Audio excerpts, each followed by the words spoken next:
A kú déédé àsìkò yìí. Kókó inú ìwé ìròyìn la mú wá fún yín láti inú àwọn ìwé ìròyìn ilé wa. Orúkọ tèmi ni Ọmọgbémisọ́lá ọmọ Alọ́gọ̀madẹ̀. Iye àwọn ọmọ orílẹ̀-èdè Nàìjíríà tí wọ́n ń kàwé ní ilẹ̀ Sudan tí wọ́n sì ti gbáradì àti padà sí orílẹ̀-èdè Nàìjíríà látàrí ogun abẹ́nú tí ó ti mú ọ̀pọ̀lọpọ̀ ẹ̀mí lọ jẹ́ 1,700. Ó wá ṣeni láàánú wípé ìjọba àpapọ̀ kò tíì ní agbára láti lè kó wọn kúrò látàrí ogun abẹ́nú tó túbọ̀ ń fẹjú kankan sí i. Alága fún àjọ àwọn ọmọ orílẹ̀-èdè Nàìjíríà tí wọ́n fi ìlú òkèèrè ṣebùgbé Àbíkẹ́ Dábírèwá sọ wípé bí ó tilẹ̀ jẹ́ wípé gbogbo ètò ló ti tò fún pípadà àwọn ọmọ iléèwé ọ̀hún, síbẹ̀ ọkọ̀ òfurufú kankan kò lè ṣiṣẹ́ lásìkò ogun yìí. Àwọn ọ̀rọ̀ wọ̀nyí jáde nínú àtẹ̀jáde tí agbẹnusọ àjọ náà Gabriel Odù bu ọwọ́ lù ní ọjọ́ Ẹtì àná. Àbíkẹ́ fi kún ọ̀rọ̀ rẹ̀ wípé àjọ àwọn aláàánú èèyàn ń sa ipá wọn láti lè jẹ́ kí oúnjẹ, omi àti ohun èlò ìlera dé ọ̀dọ̀ àwọn akẹ́kọ̀ọ́ náà. Ẹ̀kúnrẹ́rẹ́ ìròyìn yìí wà nínú ìwé ìròyìn Punch tó jáde lónìí. Ààrẹ orílẹ̀-èdè Nàìjíríà Muhammadu Buhari ṣe ayẹyẹ ìtúnu àwẹ̀ Ramadan ti ìkẹyìn rẹ̀ ní ilé agbára nílùú Àbújá. Ó sọ fún àwọn alẹ́nulọ́rọ̀ tó wá kí i lánàá wípé òun kò lè dúró àti padà sílé lẹ́yìn ọdún mẹ́jọ tí òun ti ń ṣàkóso orílẹ̀-èdè. Ayẹyẹ náà jẹ́ ìkẹsàn-án àti èyí tí ó gbẹ̀yìn ní ilé agbára ní ìlú Àbújá. Pẹ̀lú ẹ̀rín ni Buhari fi sọ wípé oríire ńlá ni fún òun láti sin orílẹ̀-èdè ní oríṣiríṣi ọ̀nà gẹ́gẹ́ bí gómìnà, mínísítà, olórí ogun àti ààrẹ. Ó kí àwọn olùgbé Àbújá fún àmúmọ́ra olùgbàlejò láti bí ọdún 7 àbọ̀ sẹ́yìn.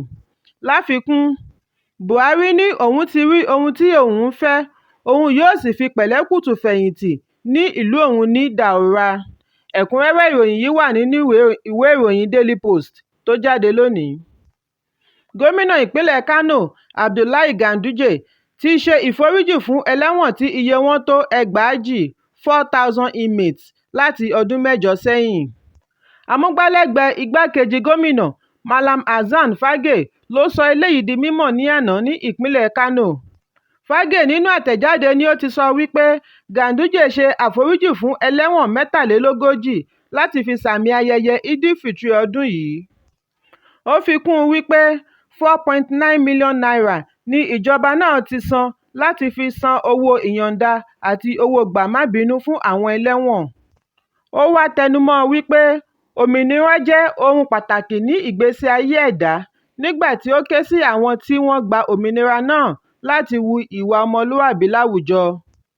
Alákòóso ọgbà àtúnṣe ìpínlẹ̀ náà Sulaiman Inuwa nínú àfikún rẹ̀ sọ wípé ìgbésẹ̀ yìí yóò mú àdínkù bá èrò inú ọgbà náà àti wípé yóò mú afẹ́fẹ́ àlàáfíà wọ inú ọgbà náà.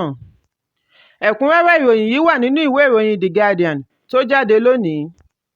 Àjọ elétò ìdìbò Independent National Electoral Commission (INEC) ti sọ wípé àjọ náà kò mọ ìrìnsí kọmíṣánná agbègbè fún INEC ti ìpínlẹ̀ Adamawa Hudu Yunusa Hari tí wọ́n jáwé gbélé ẹ̀ fún látàrí awuyewuye tí ó wáyé lẹ́yìn ìkéde àìtọ́ tí ó ṣe nígbà tí àkójọpọ̀ èsì ìdìbò ṣì ń lọ lọ́wọ́ ní ìpínlẹ̀ náà.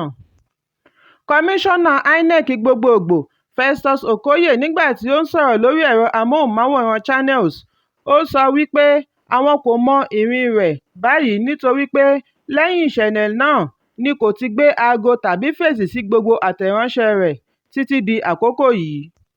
Nínú ìdáhùn rẹ̀, kọmíṣánná náà sọ wípé kì í ṣe ojúṣe wọn láti kéde wípé àwọn ń wá a nítorí àwọn ti fi ẹ̀sùn náà tó ọ̀gá ọlọ́pàá létí, àti wípé àwọn kò mọ̀ bóyá wọ́n ti fi ọwọ́ ṣìkún òfin mú un báyìí. Ojúṣe àwọn lábẹ́ òfin ni kí àwọn bá a ṣe ẹjọ́, ìwádìí àti ìmúni wà lọ́wọ́ àwọn agbófinró. Ẹ̀kúnrẹ́rẹ́ ìròyìn yìí wà nínú ìwé ìròyìn The Nation tó jáde lónìí. Ààrẹ Muhammadu Buhari ti rọ gbogbo ọmọ orílẹ̀-èdè Nàìjíríà tí òun ti ṣẹ̀ lọ́nà kan tàbí òmíràn nídìí iṣẹ́ ìlú kí wọ́n ṣe àforíjì fún òun. Buhari bẹ ẹ̀bẹ̀ yìí lánàá ní gbọ̀ngàn banquet tí ó wà ní ilé agbára ní Àbújá. Lẹ́yìn àdúrà ìtúnu àwẹ̀ tí ó wáyé ní Yídì Mambila Barracks pẹ̀lú àwọn ẹbí rẹ̀ ni ó ti dúpẹ́ lọ́wọ́ àwọn ọmọ orílẹ̀-èdè Nàìjíríà fún ìfaradà wọn láti bí ọdún 8 sẹ́yìn.